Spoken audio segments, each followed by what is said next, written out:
Money मंत्रा में आप सभी का स्वागत है और आज हम चर्चा करेंगे न्यू पेंशन स्कीम पे। पीएफआरडीए ने करीबन 5 साल पहले एनपीएस को लॉन्च किया। माना यह जाता था कि ये एक गेम चेंजर होगा, पेंशन प्रोडक्ट्स के मुकाबले में बहुत ज़्यादा पॉपुलैरिटी इसको मिलेगी और ये एक वायबल ऑल्टरनेटिव उभर के आएगा टैक्स सेविंग के लिए भी और पेंशन प्लानिंग के लिए, चाहे वो सीनियर सिटीजन्स हों चाहे वो वर्किंग पॉपुलेशन हो। लेकिन 5 साल बीत चुके हैं, ज़्यादा कुछ खास उन्नति नहीं देखी गई है इसके कॉर्पस में और हाल फिलहाल में जो चेंजेस किए गए पीएफआरडी की तरफ से, उससे ये काफी ज्यादा माना जाता है कि काफी रिस्क एलिमेंट आ गया है इस स्कीम के अंदर। क्या वाकई में ये कारगर प्रोडक्ट सिद्ध होगा? क्या वाकई में ज्यादा रिस्क एलिमेंट आ गया है? इस विषय पर चर्चा करने के लिए आज हमारे साथ हमारे स्टूडियोज में है श्री अश्विन पारिक, नेशनल लीडर हैं financial services Ernst and young से। अश्विन जी, आपका बहुत बहुत धन्यवाद हमसे जुड़ने के लिए। हमारे साथ श्री हर्ष रोंगटा हैं, सीईओ अपना पैसा, और हमारे साथ श्री एसवी प्रसाद हैं, चेयरमैन चाइम कंसल्टिंग से। आप सभी का बहुत बहुत धन्यवाद। और हमारे साथ दिल्ली से जुड़ रहे हैं श्री योगेश अग्रवाल, चेयरपर्सन पीएफआरडीए से। तो सबसे अहम सवाल यही है कि न्यू पेंशन स्कीम को लॉन्च किए हुए करीबन 5 साल हो चुके हैं, लेकिन जिस तरह से डिमांड की उम्मीद की गई थी उस तरह से डिमांड नहीं आया है। मेरा यह मानना है कि कॉर्पोरेट जगत में भी एक आम नागरिक के लिए भी एनपीएस की पेचीदगियां क्या है इनको भी समझना फिलहाल बहुत ज्यादा मुश्किल है। अश्विन जी, सबसे पहले आपसे शुरू करते हैं। 5 साल हो गए प्रोडक्ट को मार्केट में और अगर हम कॉस्ट एलिमेंट देखें तो कॉस्ट एलिमेंट बहुत कम है इसका, तो एक तरह से अट्रैक्टिवनेस होनी चाहिए, टैक्स बेनिफिट्स भी बहुत सारे हैं, लेकिन एक तरह से ये प्रोडक्ट गेम चेंजर नहीं बन पाया जो सरकार की उम्मीद थी। क्या पेचीदगियां हैं जिसकी वजह से एनपीएस जो है एक ब्लॉकबस्टर प्रोडक्ट नहीं बन पाया? मेरे हिसाब से इसको अगर हम शुरू से देखते हैं तो जब ये रिफॉर्म बना, जब दूसरे अलग अलग कमिटीज़, 4 अलग अलग कमिटीज़ ने इसके ऊपर गौर किया था और मैं भी उनमें से 2 कमिटियों में रह चुका हूँ। फिर बाद में हमने ये देखा कि उसके जो मतलब जो बेसिक फंडामेंटल क्वेश्चंस हैं, उस क्वेश्चंस को शायद हमने एड्रेस नहीं किया। थोड़ा सा आखिर में जाके हमने एनपीएस स्कीम को एक जल्दबाजी से, एक जल्दी से इंट्रोड्यूस कर दिया।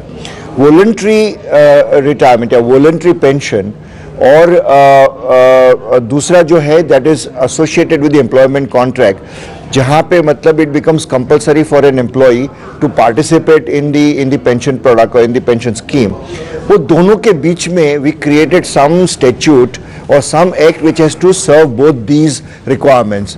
तो जैसे मतलब सेंट्रल गवर्नमेंट और स्टेट गवर्नमेंट के एम्प्लॉयज़ हैं और ज़्यादा करके स्टेट में इसमें एग्री किया था, उन्होंने सब ने इसमें पार्टिसिपेट किया है। तो वो वाला जो फंड है वो fund is performing very well.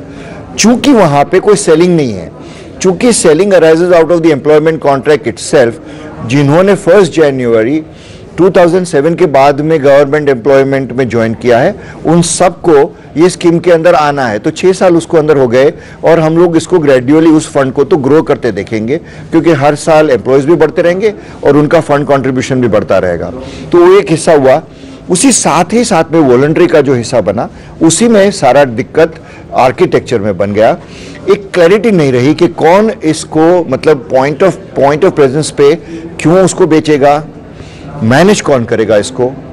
और उसके बाद में अगर उसने ये दोनों चीज़ों को अगर हल भी कर दिया तो उसके बाद में एक सबसे बड़ा अहम मुद्दा ये रह जाता है कि उसके बाद में दोनों के बीच में कनेक्शन क्या रहेगा। अगर मैं पॉइंट ऑफ प्रेजेंस से पेंशन को बेचता हूँ और उसके बाद में पेंशन फंड मैनेजर्स उसको मैनेज करते हैं, मेरे पास में मेरे ब्रांच में लोग आके मुझे पूछेंगे कि इसका परफॉर्मेंस क्यों नहीं बन रहा है, मेरे पास में कोई उसका जवाब नहीं होगा। तो ये आर्किटेक्चरल डिफेक्ट है, उसकी वजह से भी एक बहुत सारी दिक्कतें अब आ रही है। टैक्स का जहाँ पे सवाल है हम बाद में बात करेंगे, पर टैक्स इंसेंटिव की भी थोड़ी एक अच्छी तरह से आवश्यकता है। ये 1000 रुपीज़ ऑन 1000 रुपीज़ का जो एक सोच किया गया था, it is only meant for a certain segment of people, जहाँ पे वैसे सेविंग्स का ही बड़ा क्वेश्चन है। अगर सेविंग्स ही नहीं है तो पेंशन के प्रोडक्ट को क्या खरीदेंगे। तो इन शॉर्ट एक सोचा गया था कि वॉलंटरी पेंशन स्कीम ऐसी बनाएंगे कि जिसके लिए लोग क्यू में खड़े रहेंगे। जिस दिन से अनाउंस होगा तो एफएम को और मतलब सारे रिफॉर्मिस्ट को ये सोच थी कि एक दिन जब अनाउंस करेंगे एनपीएस को तो लोग क्यू में खड़े रह जाएंगे। उसके बजाय ये अब यहाँ पे हम लोग आए हुए हैं कि हम क्वेश्चन कर रहे हैं कि इस रिफॉर्म का मतलब बना क्या। इस रिफॉर्म में तो बिल्कुल एक अगर इसको ढंग से इन्वेस्टिगेट किया जाए तो एक फेल्योर रहा है, एक बड़ा फेल्योर रहा है मेरे हिसाब से। चलिए ठीक है, इसी बात का सवाल हम श्री योगेश अग्रवाल जी से करते हैं जो हमारे साथ जुड़ रहे हैं, चेयरपर्सन है पीएफआरडीए के। योगेश जी आप बताइए, बहुत साल हो गए इस प्रोडक्ट को लॉन्च किए हुए, लेकिन जिस प्रकार की कामयाबी की उम्मीद की जा रही थी वो तो नहीं हुआ। क्या इस प्रोडक्ट के ऑपरेशंस में पीएफआरडीए और संशोधन लाएगा ताकि ये और ज्यादा पब्लिक में इसकी एक्सेप्टेबिलिटी बढ़े? You see, the sole reason for NPS, the demand is still there. As you rightly said, the demand for NPS for a pension product, for a genuine pension product. Remember what the insurance companies offer you, what the mutual fund companies offer you in the name of pension plans is not really a pension plan. The only, I'm repeating and I'm emphasizing, the only genuine pension plan in the country today is the National Pension System, which is the NPS. Now, why it is not taken off is primarily the feelings, it is the feeling of the regulator and the government of India, in the sense that you see, as I said, the probably unfortunately the NPS started off as a government sector pension scheme, and then it was extended to the private sector. Had it been in the reverse direction, I think you would have seen a different story unfolding. What happened was that, because you see, remember that in the government sector this is a mandatory scheme. Compulsorily, all government employees joining after 1/1/2004 have to be part of NPS. Now, when this scheme was extended to the private sector, the mistake that was made was that we extended the scheme without any amendments or without any changes. And we forgot that when you're extending it to the private sector, it is a voluntary scheme, which means it's a push product. You have to convince the individual to part with the money in his wallet to contribute to NPS. And how can you expect that a scheme which is mandatory in nature, without any alteration in the provisions, will actually prove successful as a voluntary scheme? What they forgot was that when you make it a voluntary scheme, you have to provide for some amount of marketing and distribution. That marketing and distribution aspect was totally missing, and with this beautiful fee of 0.0009, which is actually, you will agree with me, is like nil. Now, this provided no incentive to the intermediaries to do any kind of marketing. In fact, you know, when I came, some pension fund managers told me that, sir, every account that I add to my kitty, my loss is increasing. Now, with the, you see, when I've increased the fees to 0.25%, that is, and I've told the pension fund manager that, look, you are the guys, you are the biggest stakeholder in the entire system, because remember, everybody else will collect the funds for you, maybe over a period of 2 days, 3 days, or over a week. But then after that, the funds remain with the pension fund manager for the next 40 years. So you are the guys who are going to enjoy the funds for 40 years, and therefore if you want this pension section to flourish, you have to do a bit of marketing and distribution. That is what the challenge they've accepted now. Now I think with the increase in the fees and the setting up of distribution and marketing channels by the pension fund companies, you will see that their outreach to the consumer.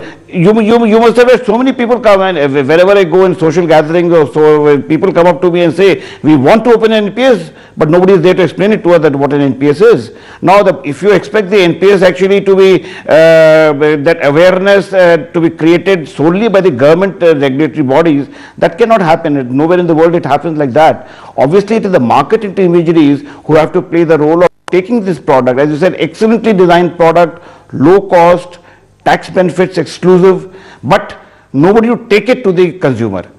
That gap we have filled now, and you will now see the kind of growth that you are expecting. I am sure that you will see the growth will exceed the expectations, whatever the expectation. The marketing is the issue, and that is what we have addressed. तो हर्ष, आपने सुना कि योगेश अग्रवाल जी ने क्या कहा। उन्होंने ये अपनी राय रखी कि क्यों प्रोडक्ट कामयाब नहीं हो पाया। आपके हिसाब से और क्या संशोधन करने चाहिए पीएफआरडी को और सरकार को ताकि ये प्रोडक्ट एक ब्लॉकबस्टर प्रोडक्ट बन सके? तो आई थिंक क्लियर है ये। आई थिंक इस सवाल का जवाब ऑलरेडी मेरे ख्याल से योगेश जी ने भी दे दिया और अश्विन जी ने तो एकदम क्लियरली दे दिया। ये जो प्रोडक्ट था, इसका बेसिक फिलॉसफी ये था कि ये पुल प्रोडक्ट है, इतना अच्छा प्रोडक्ट है कि लोग, जैसे योगेश जी ने कहा, कि लाइन लगा के ले जाएंगे।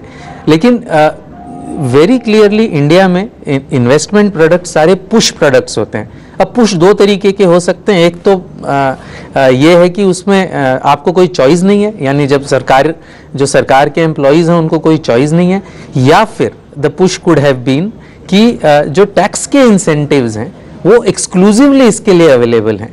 अब वो क्लियरली एनपीएस में अवेलेबल नहीं थे, जो इंसेंटिव इनफैक्ट स्लाइटली डिसएडवांटेज्ड था एनपीएस टिल लास्ट ईयर, क्योंकि एनपीएस में इन्वेस्टमेंट्स हैं वो एग्जाम टैक्स था, और पीपीएफ है या दूसरे जो प्रोडक्ट्स हैं ईएलएसएस हैं उसमें एग्जाम्ड था।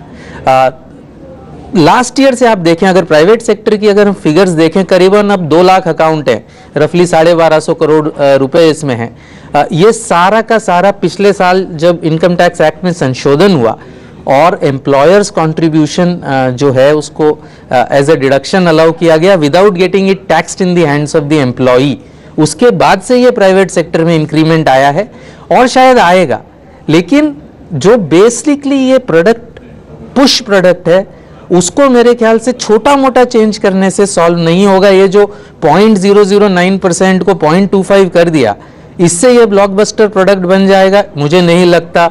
ये जो और चेंजेस अनाउंस किए हैं इससे बन जाए, ऐसा भी मुझे क्लियरली नहीं लगता। कोई अगर एक चूहा बनाया है उसकी साइज थोड़ी सी बड़ी करने से वो बिल्ली नहीं बन सकती।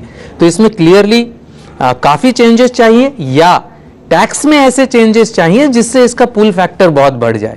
दोनों में से एक चीज होए बिना ये प्रोडक्ट सक्सेसफुल होना बहुत मुश्किल लगता है। पीएफआरडीए ने पेंशन फंड मैनेजर्स को अब खुली छूट दे दी है कि वो इक्विटीज में डायरेक्टली निवेश कर सकते हैं। इससे भी काफी हलचल मची है, लोग ये मानते हैं कि काफी रिस्क फैक्टर बढ़ गया है इस प्रोडक्ट पे। कितना रिस्क बढ़ा है इस पे भी हम योगेश जी से उनकी राय जानेंगे और अपने सारे विशेषज्ञों से उनकी राय जानेंगे एक छोटे से ब्रेक के बाद।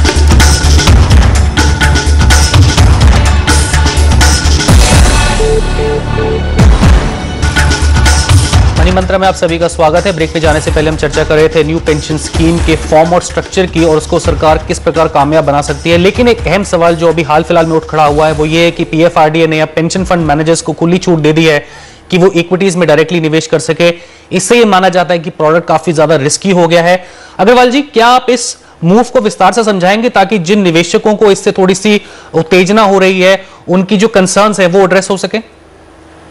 Putting it very simply, you see, when the NPS was started, it started off as a scheme for basically meant for the government employees, and the investment guidelines, that because it was basically government employees, the investment guidelines were prescribed by the government, which said that you have to follow the investment guidelines for all provident funds, which basically provide for two things, that you can either invest, you can either invest in stocks directly, the fund manager can either invest in stocks directly, or he can also invest in the mutual funds run by mutual fund companies.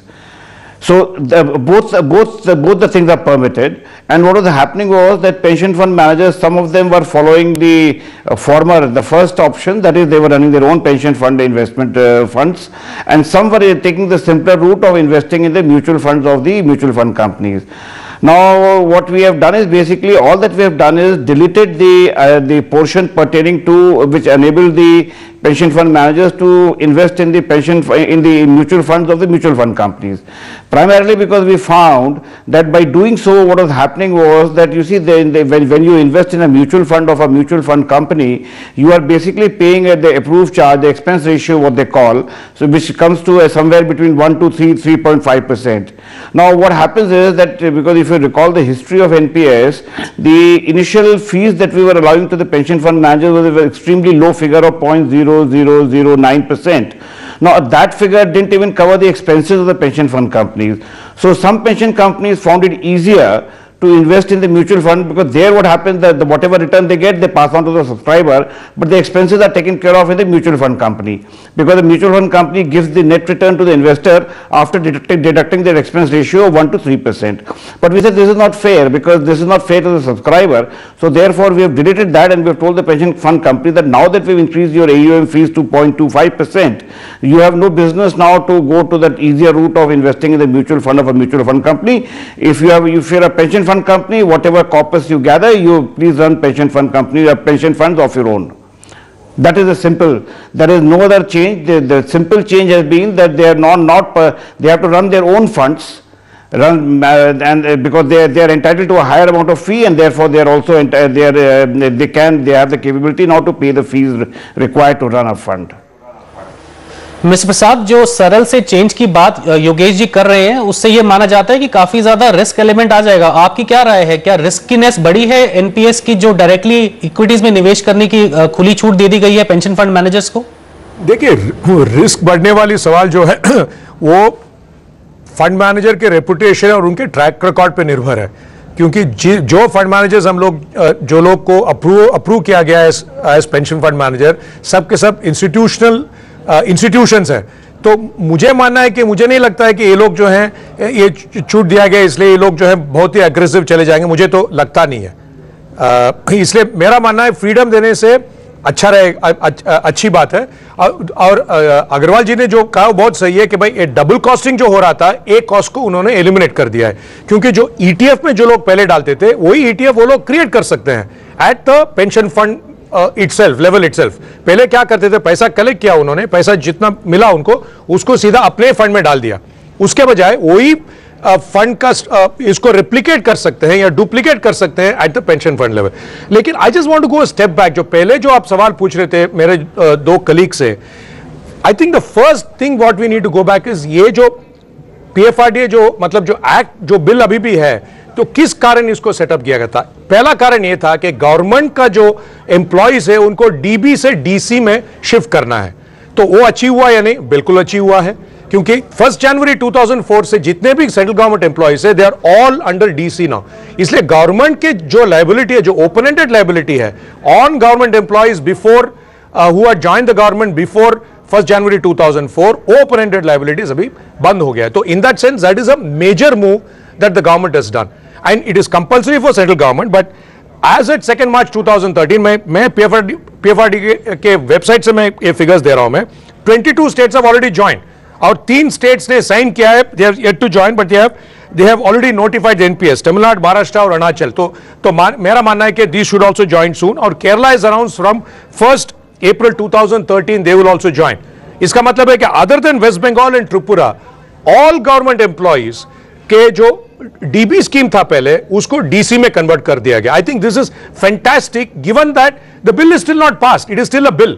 This was introduced by BJP government way back in I think 2000 or whenever, or all government employees from 1 January 2004 have of central government have joined this scheme. I think in that sense this is something which is fantastic, which even World Bank has appreciated. और दूसरी बात क्या है, खिचड़ी नहीं करना चाहिए। What is the objective? Objective है भाई पेंशन। पेंशन का मतलब है लॉन्ग टर्म, पेंशन का मतलब है कंपल्सरी, कंपल्सरी मतलब it is a pull, it is not a push. Pension का मतलब है कि भाई I am planning for my future. जैसे आप यूएस में देखेंगे 401 के आने के बाद फ्रॉम 1982 टू 2000 आज के तारीख तक the Dow index has been going up steadily. One of the reasons is 401 k, क्योंकि मेरे जितने भी पेंशन पैसा है, I as a private sector employee और an employee in any US company, इतना पैसा वो 401 के प्लान में चला जाता है, which is equivalent to their pension fund. So I think this kind of a confusion which we are creating, according to me, it's likely dangerous. You decide very clearly कि भाई pension product, is it going to be a pull product, is it going to be a push product, and then you sort out other issues. जैसे the NPS is a EET और EPFO जो है वो EEE. Now all these things have to be sorted out, and very simple sorting out. जैसे what has government done? All employees who have joined up to 31st December 2003 are under the old scheme, DB scheme. Equally, यहाँ grandfathering कर दीजिए कि whatever private sector employees who have joined as on one date, they are under the old scheme of EPF or whatever or EE scheme. Anybody after that date will be EET, or alternatively contributions after this date will be EET. I think that is a better route to do rather than mixing a push and a pull product, because for push you've got insurance funds, you've got asset management companies. Now putting pension also to compete in that space, according to me, it's not correct. It's like दाल चावल और cocoa Cola को mix नहीं करना चाहिए। दाल चावल is दाल चावल, Coke is Coke. This is my view. चलिए ठीक है। जो पीएफआरडीए बिल है उसको लाने से क्या कुछ सुधार आ सकते हैं? अश्विन जी, पीएफआरडीए बिल में भी कुछ ऐसी बातें मेंशन है जिससे भी हो सकता है स्कीम में थोड़ी बहुत इंप्रूवमेंट आए। पीएफआरडीए बिल अटका हुआ है, नहीं पास हुआ है, तो पीएफआरडीए बिल आने से किस प्रकार का हम सुधार देख सकते हैं? अच्छा, सबसे पहला तो अगर if I have to raise a very basic fundamental question, the question is should we really have a PFRDA bill, and this is a question बार बार मतलब it keeps on coming back to the thinkers, it comes back to the policy makers. Before the PFRDA was introduced, जहाँ तक मतलब employment related contract है, whether it is in the private sector और in the public sector, जहां तक employment का contract है उसके लिए जो स्कीम है उसमें एफिशिएंसी लाना एक अलग से रिफॉर्म है. That's a different reform altogether to my mind.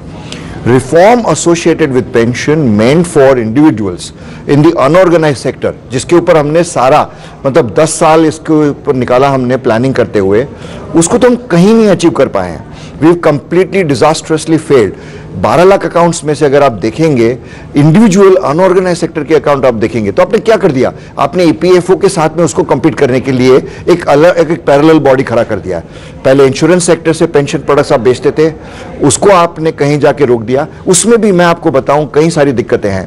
जैसे आज भी एन्यूटी तो खाली इंश्योरेंस कंपनी ही बेचेगी, मतलब एक्यूमुलेशन आप पीएफआरडीए के थ्रू करते हैं और उसके बाद में जब आपका अमाउंट एक्यूमुलेट हो जाता है तो आपको उससे लाइफ इंश्योरेंस कंपनी से ही जाके एन्यूटी खरीदनी है. अब लाइफ इंश्योरेंस कंपनी वाला जो कॉस्ट स्ट्रक्चर है वो आपको बिल्कुल अलग से देने वाला है. If he is accumulating and then if he offers an annuity product, he has taken into account his expense spread over 30-34 years 40 years, जो अग्रवाल साहब ने बात बताई. अगर वो नहीं बेचता है, अगर एक्यूमुलेशन उसको करना ही नहीं है and he has to just offer annuity product, why will he sell it at the same rates? वो अलग रेट से अलग स्ट्रक्चर बनाएगा उसका. हम आज तक उसकी बात नहीं करते आए हैं क्योंकि आज तक किसी भी प्रोडक्ट में किसी भी सब्सक्राइबर को एन्यूटी खरीदने का जरूरत नहीं आया है. That will come up after 10 years, 15 years, 20 years, जब लोग कंप्लीशन को उसका वर्किंग लाइफ कंप्लीट करेंगे and they have to buy an annuity product, तब जाके और दिक्कतें आएंगी. मैं आपको अभी से बता रहा हूं. PFRDA bill itself has to be requestion to my mind. एक अलग से बॉडी बनाना इंश्योरेंस रेगुलेटर से हटके, यू नो, एंड ईपीएफ से हट सके, उसे हमने अचीव क्या किया आज तक? जो एफिशिएंसी लाना था हमें, वो एफिशिएंसी हम ईपीएफओ में ला सकते थे. इनफैक्ट मेरे हिसाब से that is even more a far cry than worrying about creating a parallel system in PFRDA to my mind. और जहां तक इक्विटी का सवाल है, जहां तक इक्विटी का सवाल है, सी इंडिविजुअल, जिस इंडिविजुअल के लिए ये जो सेक्टर बनाया गया था, जो रिफॉर्म बनाया गया था, it was meant for individuals in the organized sector. क्या रिस्क समझता है वो? उसको अगर, जैसे हर्ष जी ने अच्छी तरह से बताया, उसको अगर आप बेचते नहीं हो, एक इन्वेस्टर है, उसको अगर ढंग से आप एक्सप्लेन नहीं करोगे कि वो रिस्क क्या बाय कर रहा है, तो आप क्या बेचोगे उसको? Then in that case the government in some form और the other is really trying to put a product without making an effort to make investors understand. Equity का ज्यादा पोर्शन हो गया, कल जाके इक्विटी का मार्केट परफॉर्मेंस का कोई भी वजह से, मतलब मार्केट रिस्क तो एक बड़ी चीज होती है, इन्वेस्टर को पता नहीं वो क्या ले रहा है, यू नो. तो जिसके कारण ये रिफॉर्म जो बना और जिसके कारण अब हम चेंजेस करने जा रहे हैं, करते रहे हैं, मेरे ख्याल से दो, उसका कोई अलाइनमेंट ही नहीं है, उसका कोई मतलब एक रिकंसिलिएशन नहीं बनता है मेरे दिमाग से.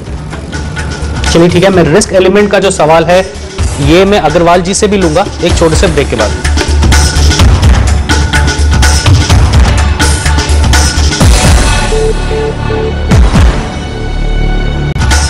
मनी मंत्रा में आपका स्वागत है. चर्चा चल रही है न्यू पेंशन स्कीम पे.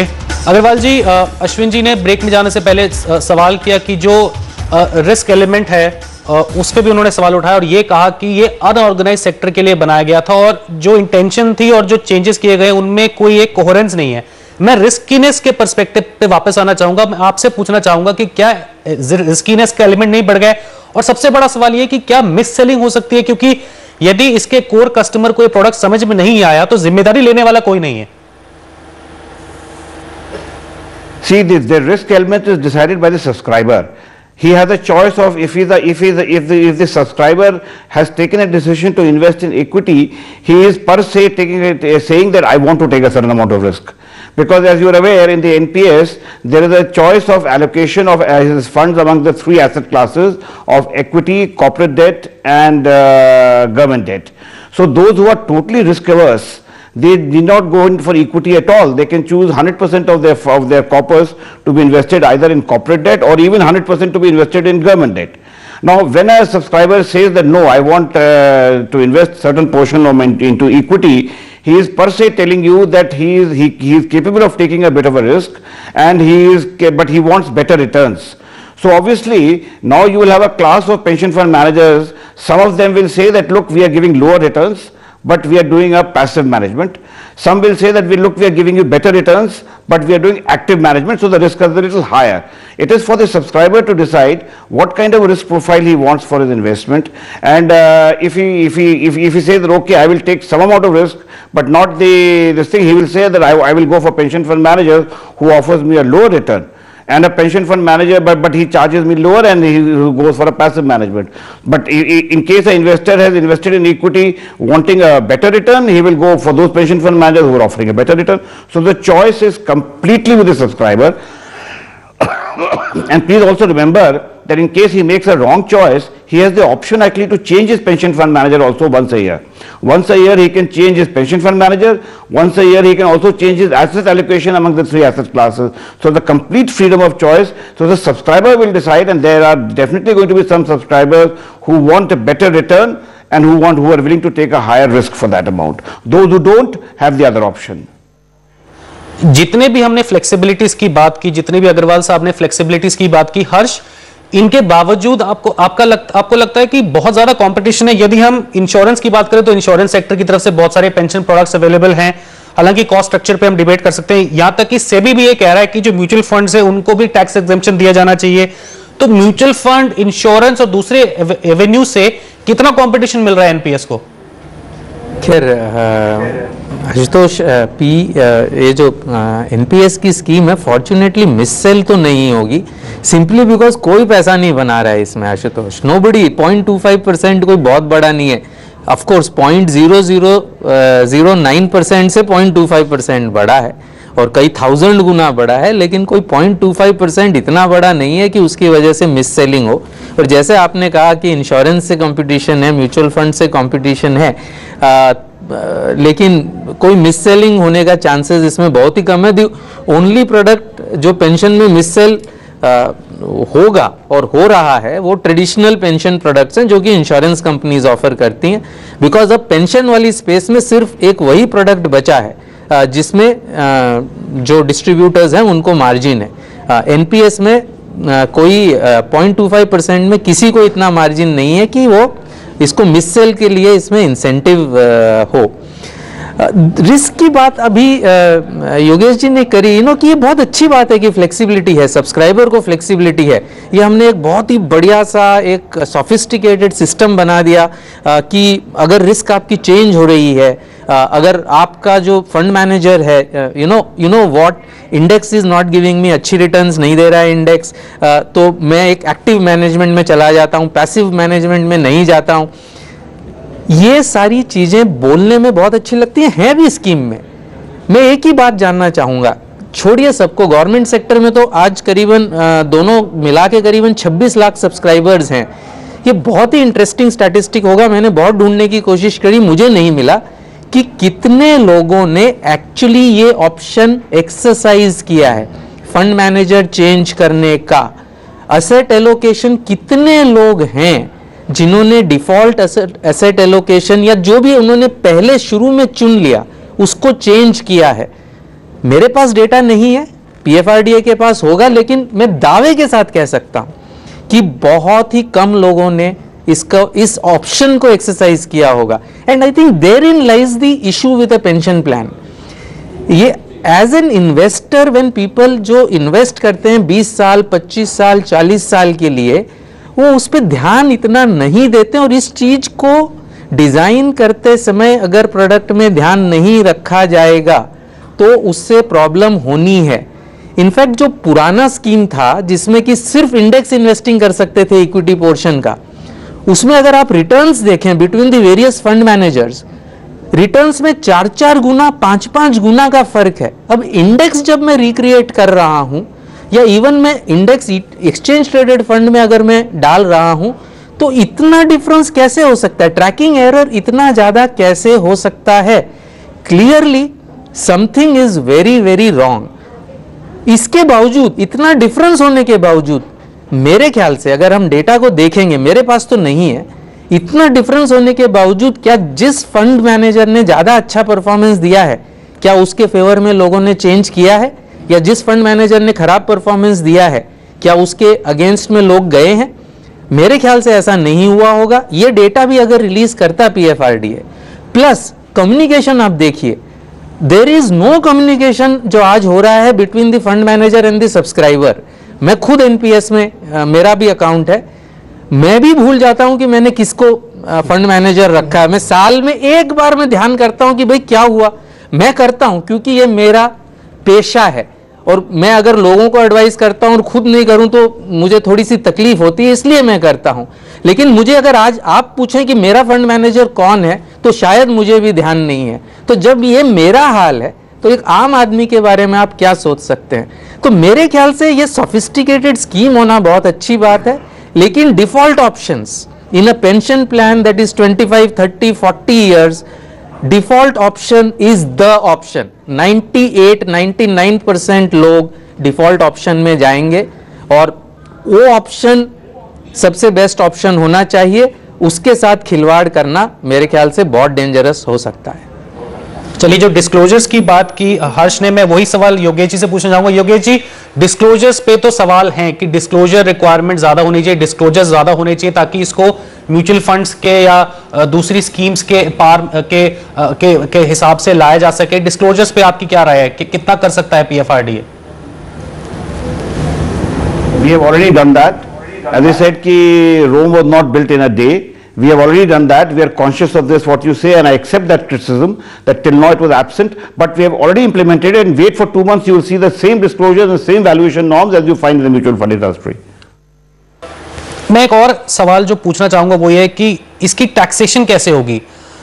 जो टैक्सेशन है विड्रॉल पे, जो प्रपोज डायरेक्ट टैक्स कोड है वो ये कहता है कि एनपीएस फंड्स को टैक्स नहीं किया जाना चाहिए विड्रॉल पे। हाउएवर, इस पे क्लैरिटी नहीं आई है कि जो डीटीसी प्रोवाइड करता है tax exemption on returns on from annuity plans, तो ये काफी ज्यादा इस पे एक एम्बिग्विटी है कि डीटीसी के आने से क्या विड्रॉल पे टैक्स लगेगा। अश्विन जी, मैं आपसे जानना चाहूंगा, डीटीसी के आने से क्या कुछ राहत मिल सकती है?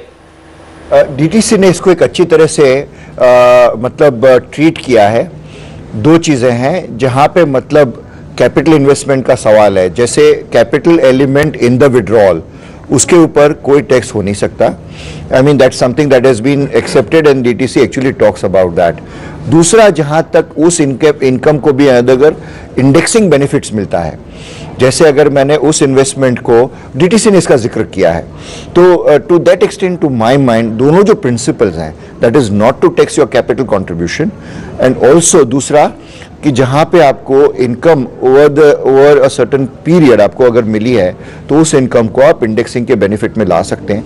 दोनों का जिक्र डीटीसी में किया हुआ है। तो टैक्स के हिसाब से मेरे हिसाब से उतना मतलब एक जरूर, और उसके साथ ही साथ में एक क्लैरिटी अब तो यहाँ पे भी है कि उसमें से अगर कितना अमाउंट एन्युटी बाय करने में लेते हैं और कितना अमाउंट जो सब्सक्राइबर है वो अपने खुद के यूज के लिए ले लेता है, depending upon that also capital gains का जो उसको जो टैक्स का जो बेनिफिट मिलता है वो भी कैलकुलेशन का जो एक क्लैरिटी डीटीएस ने प्रोवाइड किया है।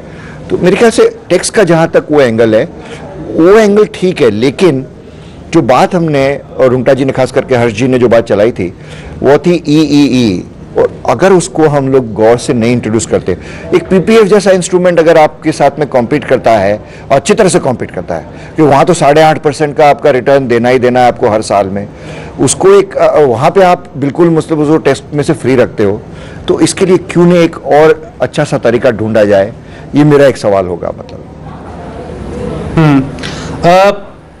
जो सबसे अहम सवाल यह है कि यदि हम इसकी अट्रैक्टिवनेस की बात करें तो मार्केट में स्कीम्स बहुत सारी हैं। योगेश जी ने भी कहा कि सरकार काम कर रही है, लेकिन यदि मैं सीधा सीधा कंपैरिजन करूं एक म्यूचुअल फंड से और एक ट्रेडिशनल पेंशन प्लान से, मिस्टर प्रसाद मैं आपकी राय जानना चाहूंगा। हर्ष ने इसके बारे में काफी विस्तार से बताया, तो जो रिलेटिव अट्रैक्टिवनेस है क्या वो अभी भी है, या यदि मुझे मौका दिया जाए, यदि मैं सैवी इन्वेस्टर हूं तो मैं एक म्यूचुअल फंड में निवेश ज्यादा सही नहीं समझूंगा, क्योंकि वहां मुझे क्लैरिटी है, मुझे पता है मेरे कॉस्ट क्या है, मुझे पता है मेरा चार्जेस क्या है, और मुझे पता है मेरा फंड मैनेजर कौन है, किस प्रकार मेरा फंड काम कर रहा है। जैसा हर्ष ने कहा 99% केसेस में डिफॉल्ट ऑप्शन ही लिया जाएगा और उसके बाद आपको नहीं पता आपके फंड के साथ क्या होगा। नहीं, सैवी इन्वेस्टर की अगर आप बात करेंगे, सैवी इन्वेस्टर है जो प्राइवेट सेक्टर कंपनी वाले जो लोग, जो कंपनीज और कंपनी वाले जो लोग एनपीएस में गए हैं, इसका मतलब है कि उन्होंने स्टडी किया है क्योंकि जो म्यूचुअल फंड इन्वेस्टर, जो आम इन्वेस्टर है, जो डिस्ट्रीब्यूटर के कहने पर या एडवर्टाइजिंग के कहने पर जो म्यूचुअल फंड में जो एंट्री करता है, वो savvy इन्वेस्टर नहीं है। लेकिन रियल savvy इन्वेस्टर जो है, कंपनीज और HNIs खास करके, मेरा मानना है कि प्राइवेट सेक्टर से करीब करीब 2 लाख सब्सक्राइबर्स हैं एनपीएस में, और उनका कंट्रीब्यूशन ऑलरेडी इसके बारे में रुंगटा ने भी कहा था, उनका कंट्रीब्यूशन 1254 करोड़ है एज एट 2 मार्च 2013। करीब क्या 2 साल के अंदर है ये? 1 साल में। 1 साल में। तो ये savvy इन्वेस्टर है, क्योंकि ये लोग क्या देखते हैं, ये लोग कैलकुलेट करते हैं कि भाई एनपीएस में कॉस्ट कितना, टोटल कॉस्ट कितना होता है मेरे लिए, वर्सेस म्यूचुअल फंड में कितना हमारा कॉस्ट पड़ता है।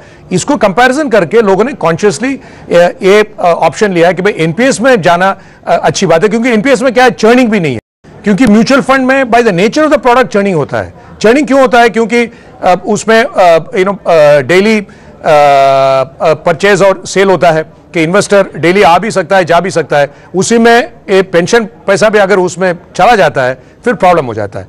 तो मेरा मानना है कि एनपीएस का जो कोर प्रोडक्ट का जो फीचर्स है बहुत बढ़िया है, लेकिन जैसे अग्रवाल जी ने कहा है, जितना डिस्क्लोजर इंप्रूव होगा, and Rome is not built in a day, मैं वो बात से मैं बिल्कुल सहमत हूं कि धीरे धीरे जो इंप्रूव कर रहे हैं, जैसे फॉर एग्जांपल एम्प्लॉयर कंट्रीब्यूशन, पहले उसमें टैक्सेशन पे कंफ्यूजन था कि एम्प्लॉय के हाथ में employer contribution will it be treated as income, वो क्लैरिफाई हुआ, और एम्प्लॉयर के कंट्रीब्यूशन में एम्प्लॉयर को एक टैक्स ब्रेक मिलेगा, वो भी क्लैरिफिकेशन हुआ।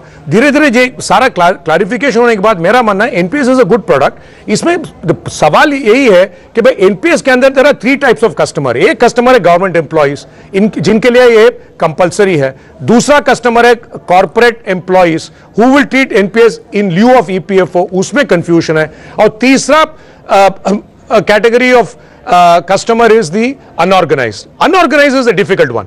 जब तक आपको अश्योर्ड रिटर्न स्कीम्स है, जैसे पीपीएफ है, एनएससी है, टैक्स फ्री बॉन्ड्स है, और फिक्स डिपॉजिट्स और बैंक्स है। जैसे मेरे अगर घर में मेरा ड्राइवर हो, मेरे सर्वेंट हो, अगर मेरे सर्वेंट आके मुझे कहेगा कि भाई साहब हमारे पास पैसा है, मुझे बचाना है मेरे बच्चों के लिए, मेरे फ्यूचर के लिए, मैं किस में पैसा डालूं, मैं एनपीएस नहीं बताऊंगा फ्रैंकली, क्योंकि there is no way I can tell him to take that risk. क्योंकि अगर उसके सामने उसको एनएससी में 8-9-10% डेफिनेट रिटर्न मिल रहा है, he is outside the tax bracket, NPS क्यों बोलो? तो ये हमेशा as far as I am concerned, NPS का this little bit of criticism as far as I am concerned कि वो शुरू से वो अनऑर्गेनाइज को क्यों इसमें वो लोग शामिल कर रहे थे। This is my basic question. I would much rather say NPS focus on government sector, moving from DB to DC, and slowly bring the private sector, especially people earning more than 6,500. Because EPFO up to 6,500, your 8.5% of whatever return is mandated. More than 6,500 वालों को अब धीरे धीरे करके NPS में लाना चाहिए, ये मेरा मानना है। ये मेरे हिसाब से जहां तक इन्वेस्टमेंट की बात है, इस देश में सारे प्रोडक्ट्स एक तरफ और एफडीज एक तरफ, सबको कंपीट करना पड़ता है अल्टीमेटली एफडीज के साथ ही। मैं योगेश जी की राय जानना चाहूंगा कि क्या एक इंसेंटिव है एक निवेशक के लिए म्यूचुअल फंड में ना जाके एनपीएस के लिए? बस एक छोटे से ब्रेक के बाद।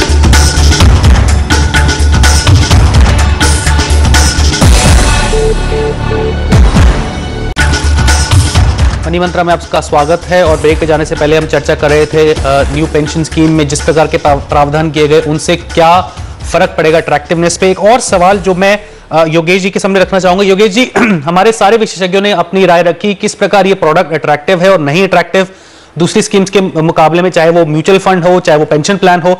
मैं आपसे सीधे सवाल में पूछता हूं, आपने ये बोला कि अब ये ऑप्शन है निवेशकों की, वो इक्विटी, गवर्नमेंट सिक्योरिटीज, डेट में अपना पैसा चर्न कर सकता है।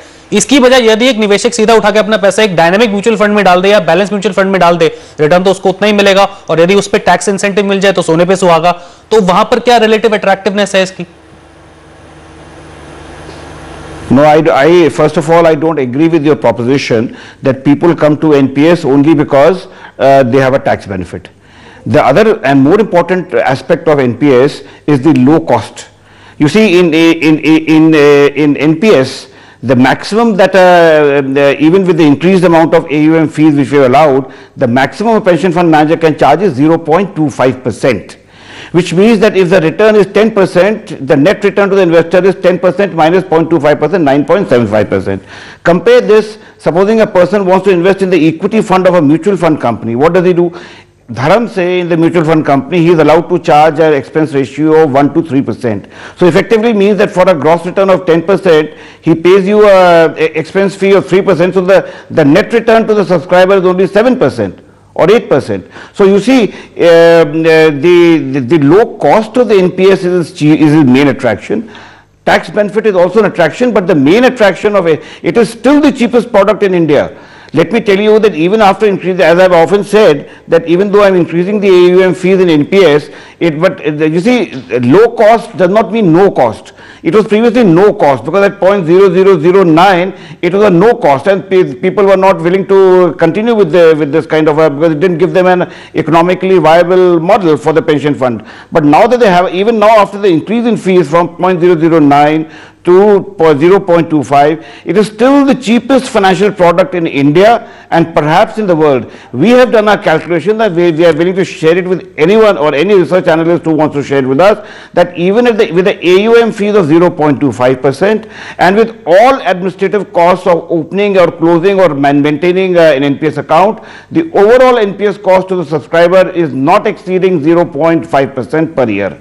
So this is the lowest. You don't have any other competing financial product in the country which charges as low expensive. Unfortunately, you see, what happens is that most of our subscribers, they don't understand the hidden costs which are being charged by the competing financial products. In NPS, I'm upfront, I'm telling you that my cost has to be less than 0.5%, including the asset under management fees. Why don't you ask this question of the mutual fund industry, that how much of expense they are charging? Why don't you ask this question of the insurance industry, how much they are charging?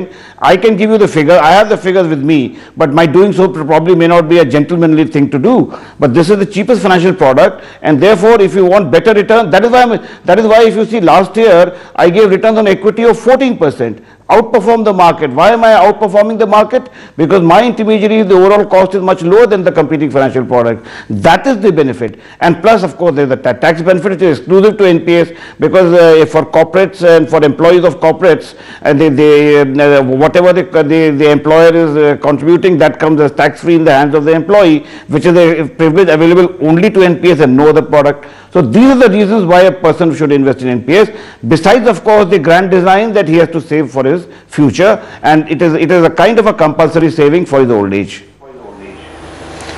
चलिए अब comparison का मसला थोड़ा side पे रखते हैं और focus करते हैं कि जो डीटीसी है, डीटीसी पे पहले भी हमने अपनी विशेषज्ञों से चर्चा की थी।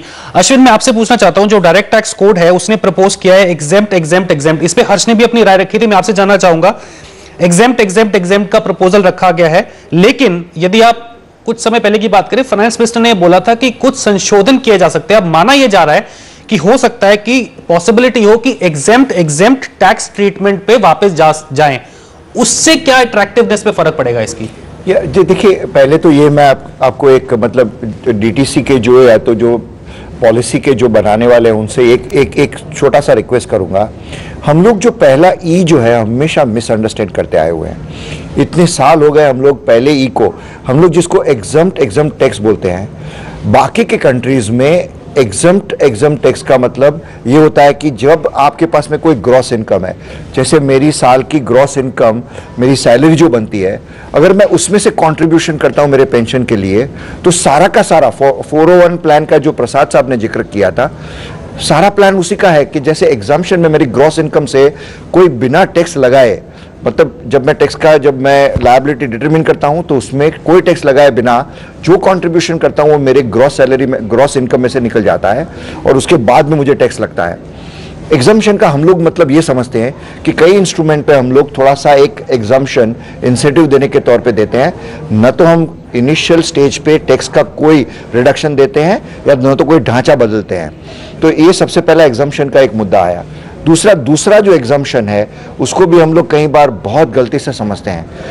पेंशन फंड के अंदर आज तक भी जो इनकम टैक्स का रूल है, वो रूल ये बताता है कि अगर मेरा वैल्यूएशन इनकम का हर साल में मेरे एक्चुअल कॉस्ट से अगर ज़्यादा होता है तो मुझे उसके ऊपर टैक्स देना ज़रूरी बन जाता है।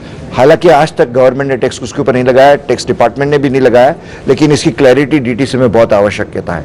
जहां तक तीसरे टी का सवाल है, मतलब टैक्स या तो एग्जाम्पशन का सवाल है, अगर डीटीसी का एक मतलब जो the purpose if that is to be fulfilled, तो उसको बिल्कुल कैपिटल पार्ट और इनकम पार्ट, दोनों को एग्जम्पशन रखना चाहिए. That is the only way to my mind, particularly for unorganized sector.